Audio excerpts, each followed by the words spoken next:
संपूर्ण स्वास्थ्य का विज्ञान एवं दर्शन आयुर्वेद। आयुर्वेद के गूढ़ रहस्यों को सुगम सरल भाषा में समझाने का प्रयास हम कर रहे हैं। हम बात कर रहे हैं कि किस तरह से आयुर्वेद हमारे जीवन के लिए ज़रूरी है, महत्वपूर्ण है, या आयुर्वेद के हिसाब से रोग क्या है, कारण क्या है, बचाव के उपाय क्या हैं, चिकित्सा क्या है, इन सब के ऊपर हम चर्चा करेंगे, बात करेंगे। तो आज हम बात करने वाले हैं कि प्राचीन काल में जो रोगों के कारण ऋषियों ने माने थे, या अभी जो वर्तमान में जो रोगों के कारण माने गए हैं आधुनिक चिकित्सा विज्ञान के अंदर, या जो उसके बचाव के लिए जो कारण माने गए हैं, उसकी हम थोड़ी सी तुलनात्मक चिंतन करते हैं, थोड़ी सी बात करते हैं। तो आप देखेंगे कि जो आजकल जो मॉडर्न मेडिकल साइंस है, उसके अंदर रोग उत्पत्ति के लिए उन्होंने 7 कारण माने हैं। तो 7 कारण में सबसे पहला कारण मानते हैं वो आनुवांशिक जो रोग हैं, जो जेनेटिक डिजीज़ हैं, तो ये एक मुख्य कारण माना जाता है। तो आगे हम इसकी चर्चा करेंगे। तो जेनेटिक डिजीज़ के ऊपर आयुर्वेद में भी बहुत पहले से ही बहुत ही वर्णन है। दूसरा कारण ये मानते हैं जो जीवाणु एवं विषाणुजन्य रोग, कि जैसे आप देख रहे हैं बैक्टीरियल और वायरल डिजीज़। बैक्टीरियल डिजीज़ की बात आती है जो डेंगू, चिकनगुनिया आदि टाइप में, अभी वायरल में अभी आप देख रहे हैं कि ये कोरोना जैसे कोविड-19 का जैसा महामारी जैसे फैल रही है, ये बार बार इस तरह के जो रोग होते हैं। दूसरा कारण वो माना गया है। तीसरा कारण माना गया है कि पर्यावरण का जो दुष्प्रभाव से उत्पन्न रोग, यानी कि पर्यावरण को हमने गड़बड़ कर दिया, कार्बन वगैरह की वृद्धि हो गई, वातावरण प्रदूषित हो गया, वायु जल आदि जो प्रदूषित हो गया, तो जो इन्वायरमेंटल जो डिजीज़ हैं, तो इन्वायरमेंटल कारण से जो डिजीज़ पैदा होती है, वो कारण मुख्य कारण माना गया। चौथा जो माना गया, दोषपूर्ण जीवन शैली और तनाव से उत्पन्न रोग, यानी कि हमारा जीवन शैली, हमारी दिनचर्या, हमारे अवसाद, जिसको लाइफ स्टाइल डिजीज़ बोलते हैं। तो जो सबसे ज़्यादा जो आज दोषपूर्ण जीवन शैली से उत्पन्न होने वाले रोगों की महामारी, जैसे डायबिटीज़ है, बीपी है, इस तरह को हम लोग लाइफस्टाइल डिजीज़ मानते हैं। इसी तरह से जो दूसरा कारण है कि जैसे जो नशाजन्य रोग, कि आदमी विविध तरह की नशा कर करके, विविध तरह के अभक्ष्य अपथ्य का सेवन कर करके जो बीमार होता है, वो नशाजन्य रोग को 5वां कारण माना गया है। और छठा कारण माना गया है कि ये बड़ा कारण माना गया है, रोग के कारण से रोग, यानी पहले कोई बीमारी हो गई, वो बीमारी बिगड़ गई, यानी पहले गैस्ट्रिक ट्रबल हो गया, इंडाइजेशन हो गया, एसिडिटी बनने लगी तो रोग बिगड़ गया, तो क्या हो गया, अल्सर हो गया। यदि इंडाइजेशन हो गया, कॉन्स्टिपेशन हो गया, बिगड़ गया, तो क्या हो गया, पाइल्स की शिकायत हो गई। इस तरह से यानी कि रोग के उपद्रव के कारण से बीमारियां, जो उसकी कॉम्प्लिकेशंस की वजह से रोग पैदा होना। और इंटरेस्टिंग कहानी ये है कि ये यहाँ तक तो ठीक है, हम आयुर्वेद से इनको जोड़ सकते हैं, पर दूसरा जो 7वां कारण गिनाया गया है, दवाओं के दुष्प्रभाव से पैदा होने वाला रोग, मेडिसिन का साइड इफेक्ट की वजह से डिजीज पैदा हो जाना, ये आयुर्वेद में कभी देखा नहीं गया था। आयुर्वेद में इस तरह के कोई भी वर्णन नहीं। हाँ, विष का दुष्प्रभाव का तो कहा गया है, पर मेडिसिन का दुष्प्रभाव के इस तरह के वर्णन नहीं था। तो ये 7 कारण रोग के कारण एलोपैथिक के हिसाब से, मॉडर्न सिस्टम के हिसाब से माना गया है। तो इसमें इन सारे रोगों के, ये सारे लक्षणों के लिए, इन बीमारियों के लिए जो इसकी पूरी जो निदान जिसको बोलते हैं, निदान का मतलब चिकित्सा नहीं होता है, निदान का होता है डायग्नोसिस, कि उसका परीक्षण, उस परीक्षण के साथ साथ में पूरी उपचार की व्यवस्था हमारे ऋषियों को वैदिक काल से ही पता था। हमारे प्राचीन काल में इन सब का वर्णन है, क्योंकि मैं इसको आधुनिक चिकित्सा विज्ञान के साथ में प्राचीन काल की हमारी जो ऋषियों की विधा है उसको जोड़ने का प्रयास कर रहा हूँ, क्योंकि हम इसको समझ लें कि आयुर्वेद के विज्ञान को समझने के लिए भी थोड़ा सा आप मॉडर्न मेडिकल साइंस को समझेंगे, तो यदि आप उसको देखेंगे तो मैं ये भी उसको कोरिलेट करने का भी प्रयास कर रहा हूँ। जो आज का जो आधुनिक चिकित्सा विज्ञान है, मॉडर्न मेडिकल साइंस है, उसमें विशेष कर करके अभी जो 7 क्षेत्रों में जैसे 7 कारण गिनाए गए हैं, तो वो 7 क्षेत्रों में विशेष रूप से काम भी कर रहा है। हम ये भी कह सकते हैं कि जो मॉडर्न मेडिकल साइंस है, उसका जो लक्ष्य है वो 7 उसके मुख्य लक्ष्य हैं। तो वो जो उन रोगों के लिए, जैसे रोग के 7 कारण हो गए, कारण, बीच में बीमारी, उसके समाधान, 7 कारण, सारी बीमारी, 7 समाधान। तो अब मैं बात कर रहा हूं 7 समाधान यानी 7 लक्ष्य। तो उसमें से जो पहला लक्ष्य है वह है, जिसको हम बोलते हैं प्राथमिक रोकथाम यानी प्राइमरी प्रिवेंशन। सबसे पहला काम है, यानी रोग हो तो होने से, हमारा तो आयुर्वेद तो उससे पहले की बात करता है, यहाँ प्राथमिक रोकथाम की बात पहले की जाती है, पर आयुर्वेद हमारा कहता है स्वस्थ से स्वास्थ्य रक्षणम, यानी प्राथमिक रोकथाम की नौबत भी ना आए, रोग होने से पहले ही रोग का शमन हो जाए। ये दुनिया में कोई दूसरी पैथी नहीं कहती है। देखो, बीमार होकर के औषधि का सेवन करना मेरे भाई, यह एक मजबूरी है, क्योंकि उसके बिना फिर हम जीवन कैसे चला पाएंगे। पर यदि हम बीमार न हो, इसके लिए उपाय करें, तो ये हमारी विशेषता होगी। तो ये विधा कि कोई व्यक्ति रोगी ही ना हो, ये कोई पैथी बात नहीं करता है। सिर्फ और सिर्फ योग और आयुर्वेद यानी हमारी ऋषियों की विधा ही इसकी बात करती है। तो विविध तरह के जो भोजन है, विविध तरह की दिनचर्या है, विविध तरह की सावधानी है, विविध तरह की क्रियाएं हैं, इनका जितना गहनता के साथ में, जितनी गहराई के साथ में, जितनी वैज्ञानिकता के साथ में हमारे शास्त्रों में वर्णन है, वह अन्यत्र नहीं है। तो मेरी बात को आप सुने। तो इसीलिए एलोपैथिक शुरू होता है प्राइमरी प्रिवेंशन से, हम शुरू होता है स्वस्थ से स्वस्थ रक्षणम से। तो फर्क यही है। तो पहले प्राइमरी जो प्रिवेंशन है, फिर उसके बाद दूसरा आता है सेकेंडरी प्रिवेंशन यानी द्वितीयक रोकथाम। प्राथमिक के साथ में, फिर प्राथमिक लेवल पर हम नहीं कर पाए तो हम दूसरे लेवल पर करें।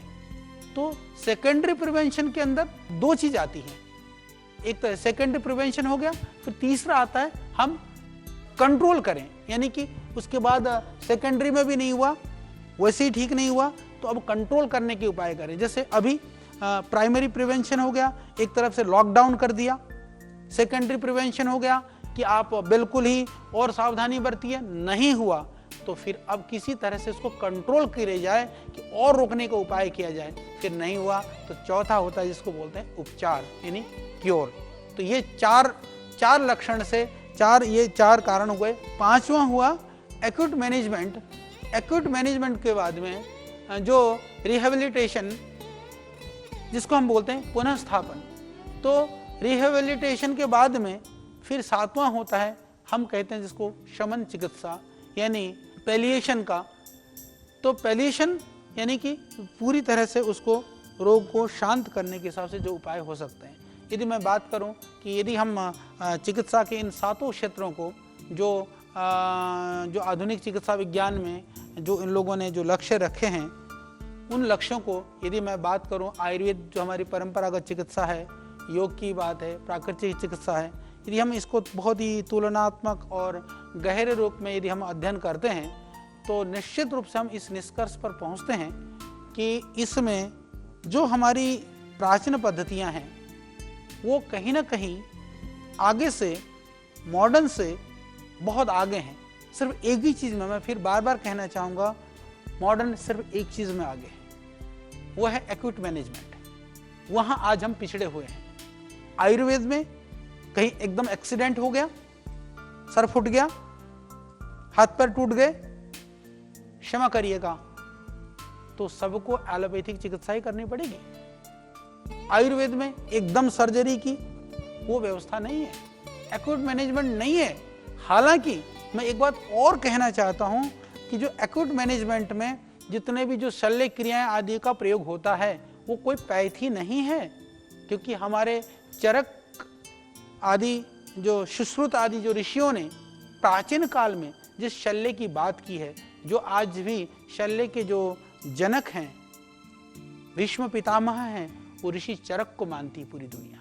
विदेशों में भी, यूरोप आदि कंट्री में भी जहाँ भी सर्जरी की बात होती है तो पहले वो चरक को ही स्मरण, सुश्रुत को ही स्मरण करते हैं। तो मैं ये निवेदन करना चाहता हूँ कि शल्य एक क्रिया है। शल्य तो हम भी करते हैं, हमारे आयुर्वेद में भी सर्जरी होती है।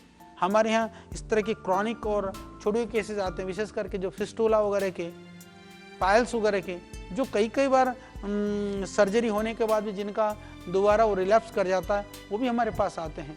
परंतु बाकी मॉडर्न सिस्टम ने ये सर्जरी आदि को ज़्यादा अडॉप्ट कर लिया, यानी उन्होंने ज़्यादा उसको अपने सिस्टम में ले लिया। इसीलिए आज हम उन सर्जरी के लिए भी मॉडर्न सिस्टम के साथ जाते हैं। तो मैं ये कहना चाहता हूँ कि जो हमारी बाकी चीज़ों के लिए जो हमारी प्राचीन पद्धति है, हमारी जो चिकित्सा पद्धति है, वो अत्यंत श्रेष्ठ है। अब मैं इसके विषय में थोड़ा सा मैं चर्चा करूँगा, थोड़ी सी बात बताने का प्रयास करूँगा। तो पहले लेवल पर जैसे हम बात कर रहे थे कि प्राथमिक जो रोकथाम है, जो प्राइमरी प्रिवेंशन है, प्राइमरी प्रिवेंशन का जो लक्ष्य होता है कि किस तरह से रोगी होने से बचाया जाए। तो रोगी होने से बचाया जाए तो चिकित्सा पद्धति में इसके लिए थोड़ा सा मॉडर्न ने उपाय किए हैं कि रोगी ही ना हो। तो इसके लिए आधुनिक क्या करता है? तो करता है जैसे खसरे के, चेचक के, पोलियो के जो टीके आदि बनाए गए, जो इस तरह के पोलियो ड्रॉप्स वगैरह जो पिलाए जाते हैं, ये उसका उपाय है।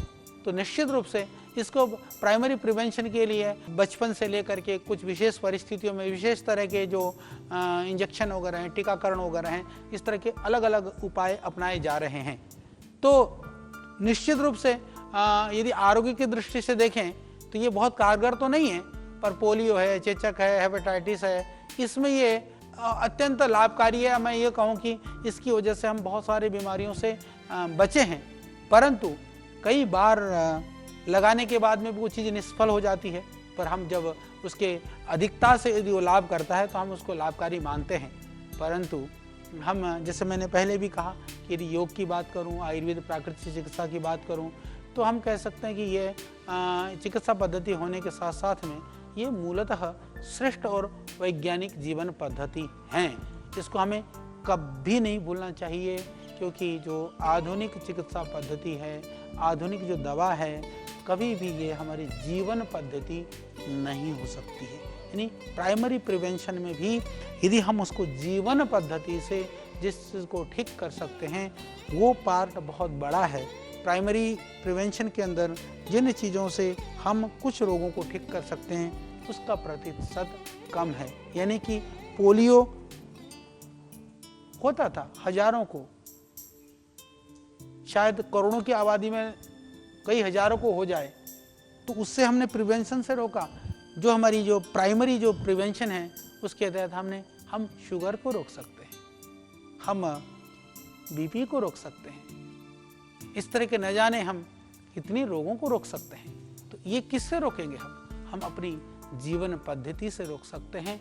इसीलिए जो व्यक्ति प्रतिदिन योगाभ्यास करेगा, आयुर्वेद में बताए गए जैसे हम प्रतिदिन बताते हैं, श्रद्धेय स्वामी जी हर रोज बोलते हैं कि आंवला का सेवन करिए, गिलोय का सेवन करिए, तुलसी का सेवन करिए, पतंजलि के आंवला जूस और घृत कुमारी सोरस, इसमें भी मैं बताना चाहता हूँ, भारतवर्ष में सबसे पहले आंवले का जूस पतंजलि ने शुरू किया। घृत कुमारी जैसा जो एलोवेरा जूस भी विदेशों से आता था, हम लोगों ने देखा कि वो इतना महंगा आता था उस समय पर। आज मुझे याद है करीबन ये 8-10 साल पहले की बात है, उस समय पर 1200-1300 रुपये लीटर एलोवेरा का जूस हिंदुस्तान में बिकता था। जब पतंजलि ने शुरू करा, उन कंपनियों का जूस जो 1200-1300 रुपये वाले आज 200-250 रुपये में आ गए। तो मैं इसलिए बताना चाहता हूँ कि हमारा लक्ष्य, कई बार लोग कहते हैं कि बाबा जी आप तो बिजनेस कर रहे हैं, हमें खुशी है कि यदि हमारे जन सेवा के इस अभियान को आपको व्यापार लगता है, तो इस व्यापार को करने में हमें बहुत प्रसन्नता है। और दूसरी बात मैं ये भी निवेदन करना चाहता हूँ कि कई लोग कहते हैं कि अभी महामारी फैल रहा है तो सब दान कर दो, सब कुछ फ्री में बांट दो। मैं एक बात निवेदन करना चाहता हूँ कि जो कुछ भी आया है वह साधन के रूप में जब होगा ही नहीं, सारे बांट देंगे, कल बनाने के लिए रॉ मटेरियल कहाँ से आएगा, पैकेजिंग चीज़ें कहाँ से आएंगी, बनेंगे कैसे? प्रति माह आज हमारे पास करीबन 30,000 के लगभग कर्मयोगी भाई बहन काम करते हैं। भगवान ने यदि डायरेक्ट इनडायरेक्ट देखें तो लाखों परिवार आज जो पतंजलि के आश्रय लेकर के जिनका परिवार का जीवन का निर्वहन हो रहा है, क्या उनका जीवन चलाना, उनको वेतन आदि से पारिश्रमिक दे करके उनको जीवन में आगे बढ़ाना, क्या ये सेवा का कार्य नहीं है? यदि मैं इसको गणना करूं तो मेरे को पता है कि लगभग 1 करोड़ से ज़्यादा लोग, यानी कि उसको 1 करोड़ यदि हम पतंजलि जैसी संस्थाएं हिंदुस्तान में यदि 100 संस्थाएं भी हो जाएं तो देश में कोई बेरोजगारी ना रहे, कोई अभाव न रहे, कोई गरीबी न रहे। तो इसीलिए साधन की आवश्यकता है, आप इसको समझिए। इसके अतिरिक्त हमारा कोई प्रयोजन नहीं है। तो हम प्रतिदिन आंवला, गिलोय, तुलसी, घृतकुमारी, इन सब औषधियों के सेवन की बात करते रहते हैं। जीवनीय शक्ति बढ़ाने के लिए हम अश्वगंधा की बात करते हैं, जीवनीय शक्ति बढ़ाने के लिए शिलाजीत की हम बात करते रहते हैं। तो आप प्राकृतिक जीवन शैली को अपनाएंगे, इन सारी चीज़ों को करेंगे तो हम कह सकते हैं, देखिए 1% तो भगवान के लिए छोड़ दीजिए, कुछ प्रतिशत आकस्मिक जो दुर्घटनाएं होती हैं उनके लिए छोड़ दीजिए, पर सारी चीज़ों के लिए 10% भी छोड़ दें तो 90% तो हम रोगों से बच ही सकते हैं। क्या ये कम बड़ी बात है? दुनिया के बड़े बड़े साइंटिस्ट कहते हैं यदि आप सावधानी बरतें तो कैंसर जैसी बीमारी से भी आप 70% बच सकते हैं। ये बहुत बड़ी बात है। तो इसीलिए आज नहीं तो कल पूरी दुनिया को अंततोगत्वा इसी मार्ग पर ही लौटना पड़ेगा। योग, आयुर्वेद, प्राकृतिक चिकित्सा पद्धतियाँ, जड़ी बूटियाँ, बढ़िया दिनचर्या, हमारी जो सामाजिक पारिवारिक पद्धतियाँ, मान्यताएं, अवधारणाएं, इनको हमको अपनाना ही पड़ेगा। हम चाहे राजी राजी इस ओर लौटें, चाहे हम लुट-पिट करके लौटें, आना तो मेरे भाई हमको यहीं पड़ेगा। क्योंकि हमको यदि हम अपने ऋषियों के अनुसार, उनकी बातों के अनुसार जीवन जीते हैं तो हमारे शरीर की एक एक कोशिका, यानी जो हमारा सेल है या पूरा शरीर तंत्र, जो कंप्लीट जो बॉडी सिस्टम है, पूरी तरह से मैं कह सकता हूँ कि वो नियंत्रित हो सकता है, संतुलित रह सकता है।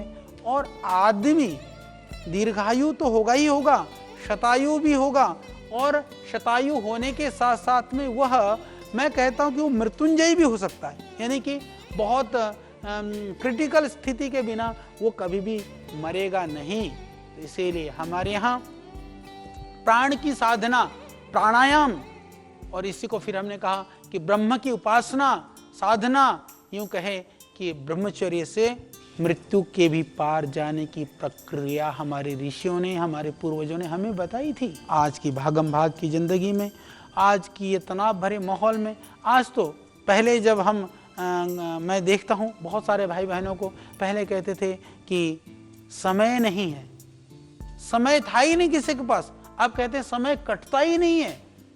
तो या तो कभी होता नहीं है या तो कभी कटता ही नहीं है। पहले कहा जाता था कि हमारे को अपने बच्चों के साथ, अपने परिवार के साथ हमको रहने के लिए फुर्सत ही नहीं है। अब कहते जी रुका ही नहीं जा रहा है, झगड़ा हो रहा है घर में, कोलाहल हो रहा है, एक दूसरे के ऊपर गुत्थम गुत्था हो रहे हैं, तो हम कैसे जिएंगे?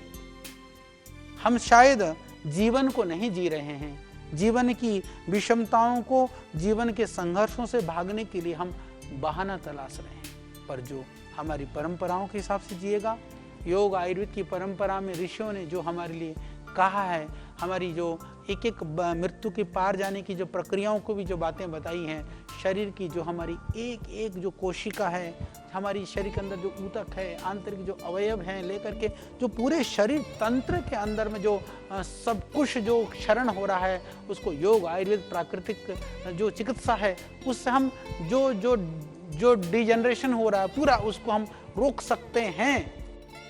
और हमारी एक एक कोशिका का जो रिसेप्टर है, जो स्टेमिनर जीन्स हैं, जितने भी जो क्रोमोजोम्स हैं, जो डीएनए है, इन सब को, यानी कि हम अपने सेल से लेकर के, अपने डीएनए से लेकर के क्रोमोजोम्स तक की सारी चीज़ को हम उनको, उसकी शक्ति को बढ़ा सकते हैं, उसको शुद्धि कर सकते हैं, उसको संतुलन प्रदान कर सकते हैं। या मैं ये कहूँ कि उसका जो मूल स्वभाव है, जो उसका जो स्वरूप है, जो उसका जो स्वाभाविक स्वरूप है, हम उसमें सुरक्षित रख सकते हैं। तो मैं आपसे निवेदन करता हूँ कि हम व्यक्ति को जो है, जो जनरेशन से, लाइफ स्टाइल डिजीज से, स्ट्रेस से, और जो ड्रग और एडिक्शन है उसका, और ये सब नशा से लेकर के, वासना से लेकर के, विकारों से लेकर के, दोषों से लेकर के, इन सब चीज़ों से बचा करके हम आपको ऊर्जावान बना सकते हैं, पूर्णतः उत्पादक क्षमता को बढ़ा सकते हैं। और मैं कहता हूँ कि योग और आयुर्वेद से तो हम बुढ़ापा और मृत्यु से भी बच सकते हैं मेरे भाई। दूसरा कोई उपाय नहीं है। बुढ़ापा में आप देखिए, जो योग कर रहे हैं, जो साधना कर रहे हैं, उनका शरीर ठीक है। जो नहीं कर रहे हैं वो आप देखेंगे कि वो विविध रोगों से ग्रसित है। तो अच्छा है कि कि जब शरीर ठीक है, हम चलते फिरते स्थिति में हैं, तो हम आयुर्वेद का पालन करें। तो इसीलिए तो आयुर्वेद कहता है, मैं बार बार इस बात को दोहराऊंगा, प्रयोजनम चास्य स्वस्थ से स्वास्थ्य रक्षणम मातुरस्य विकार प्रशमनम च। ये जो चरक ऋषि का जो कथन है, ये जो वाक्य है, ये हमको हमेशा याद रखना चाहिए कि आयुर्वेद का प्रयोजन है, रोग से बचा करके रखना है। रोग से बचना है तो आयुर्वेद के शरण में आओ, बीमार होकर के नहीं। दुर्भाग्य से आज हमारे पास चिकित्सालय में रोगी आते हैं, लोग आते हैं, वो क्या कहते हैं? कहते हैं आचार्य जी सब जगह जा लिया, ठीक नहीं हुआ, अब इसको बचा लो। लास्ट टाइम पर जब उसके प्राण निकलने को होते हैं तब वो आयुर्वेद की तरफ लौटते हैं। देखिए, हम रोगों की चिकित्सा कर सकते हैं, मृत्यु की चिकित्सा नहीं कर सकते। इसलिए मैं निवेदन करता हूँ कि उस स्थिति में पहुँचने से पहले, यानी आयुर्वेद का जो प्रयोजन है कि स्वस्थ से स्वास्थ्य रक्षणम, कि हमारे को रोगों से बचा करके रखना है, हमारा प्रयोजन है, हम रोगों से बचा करके आपको रखना चाहते हैं। तो आइए, इसके लिए हमारा साथ दीजिए। आप प्रतिदिन श्रद्धेय स्वामी जी सुबह शाम दिन भर योग को लेकर के दिन रात आपको सिखा रहे हैं। टेलीविज़न के माध्यम से, आज सोशल मीडिया के माध्यम से हम भी रात दिन आपके लिए आयुर्वेद का गीत गाते रहते हैं। यदि मान लीजिए कि हम आयुर्वेद की बात बता रहे हैं, श्रद्धेय स्वामी जी योग की बात बता रहे हैं, यदि आप योग को अपनाते हैं, यदि आप आयुर्वेद को अपनाते हैं, तो उससे हमको क्या लाभ? नहीं, हमको लाभ है। यदि आप स्वस्थ रहेंगे, हमको प्रसन्नता मिलेगी, हमको यही लाभ है। इसीलिए हम चाहते हैं कि आप स्वस्थ रहें। इसीलिए हमारे ऋषियों ने स्वस्थ व्रत की बात की, ऋतुचर्या की बात करी, दिनचर्या की बात करी। ये सब जो विधान किया गया शास्त्रों में, इसीलिए तो किया गया है। ये कोई हमारा वो नहीं है, यहाँ हमारा बनाया हुआ नहीं है, ये हमारी विधा नहीं है, ये हमारा कोई हमने कल्पनाएं की नहीं है। ये हमारे ऋषियों ने इतना तप किया, पुरुषार्थ किया, वर्षों तक जिन ऋषियों ने अपने जीवन को खपा दिया, न जाने जो सहस्र ऋषियों ने जो अपने को खपा करके, अनुसंधान करके, जीवन लगा करके जो विधा हमको आज सहज रूप से दिया है, हम इसको इतने हल्के में ना लें। क्योंकि कोई एक गिलास पानी भी पिला देता है तो हम उसको थैंक्स कहना नहीं भूलते हैं, हम धन्यवाद कहना नहीं भूलते हैं। पर जिन ऋषियों ने हमको इतना सारा जो ज्ञान दिया, इतनी सारी प्रतिभाएं और क्षमताएं दी, जो हम लोग सिखा रखते हैं, जो हम यज्ञोपवीत पहनते हैं, ये भी इसीलिए था कि हम ऋषियों के ऋण को समझें, उस ऋण को समझ करके ऊऋण होने के लिए हम प्रयास करें। ये बहुत ज़रूरी है। और जहाँ तक बात है वंशानुगत रोगों की बात है, तो जेनेटिक अनुवांशिक जो रोग हैं उसमें उच्च रक्तचाप है, अस्थमा है, गठिया है, इन लोगों को भी बहुत पूरी तरह से रोग मुक्त हुए हैं। बहुत सारे लोग होते हैं यहाँ आकर के, तो जिन लोगों को जेनेटिक रोग होने की संभावना है, उनको भी रोगग्रस्त होने से बचाया जा सकता है मेरे भाई, योग और आयुर्वेद के माध्यम से। चिकित्सा विज्ञान की दृष्टि से ये हमारा बहुत बड़ा अनुभव है, उपलब्धि है। हमारे 1500 से ज़्यादा चिकित्सक आज इस कार्य में लगे हुए हैं। तो दुनिया के लिए मैं कह सकता हूँ आयुर्वेद की यह बहुत बड़ी देन है, और उस आयुर्वेद की देन को जग जग तक पहुँचाने का कार्य पतंजलि के माध्यम से निस्वार्थ भाव से आज पतंजलि कर रहा है। इसके लिए हमें गर्व और गौरव है। बस कृपा इतनी कर लेना, आप भी उस विधा से जुड़ लेना। पर मैं कहता हूँ कि आज और काम करने की आवश्यकता, अनुसंधान की आवश्यकता है, और साधन जोड़ने की आवश्यकता है। मैं कह सकता हूँ कि यदि सरकार, क्योंकि अभी हम कोई शिकायत नहीं करेंगे, हमने सोच लिया कि जैसे ट्रक के पीछे लिखा होता है ना कि दम है तो पास कर, नहीं तो बर्दाश्त कर। तो दम होगा तो हमें पास करना है, लक्ष्य को प्राप्त करना है, हमें किसी की शिकायत नहीं करनी है। पर हम आपसे सहयोग की अपेक्षा जरूर करते हैं। तो आप सहयोग कैसे कर सकते हैं? साधन से कर सकते हैं, धन से कर सकते हैं, दान से कर सकते हैं, और कुछ नहीं कर सकते तो मेरे भाई अपने दिनचर्या को ठीक करके योग आयुर्वेद को अपना करके कर सकते हैं। तो आप अपने लिए न सही, अपने पारिवारिक जनों के लिए तो इस योग और आयुर्वेद को अपना लो। आप अपने लिए न सही, हमारे लिए ही सही कर लो। तो मैं यही निवेदन करता हूँ। तो जिससे कि इस आयुर्वेद को प्रोत्साहन मिलेगा, तो ये विश्व पटल पर स्थापित होगा। और मैं कह सकता हूँ कि हमारा जो कहने का तात्पर्य है कि जो प्राइमरी जो प्रिवेंशन है, उसमें हम 80 से 90% इस चिकित्सा पद्धति कोई कारगर है तो वो आयुर्वेद और योग है, प्राकृतिक चिकित्सा पद्धति है, यही उपचार है, ये इसका हिस्सा है। तो हम इसके बाद में हम सेकेंडरी प्रिवेंशन की बात करेंगे। तो प्राइमरी प्रिवेंशन को मैंने समझाया कि किस तरह से हमको रोग होने से पहले ही रोगों से बचाया जा सकता है, रोका जा सकता है। यह सिर्फ और सिर्फ आयुर्वेद से ही संभव है। योग से ही संभव है, उसको अपनाने से ही संभव है। तो आइए हम आयुर्वेद की चर्चा नहीं, आयुर्वेद की कथा नहीं, आयुर्वेद का आचरण, आयुर्वेद को अपने जीवन में उतारने का संकल्प लें।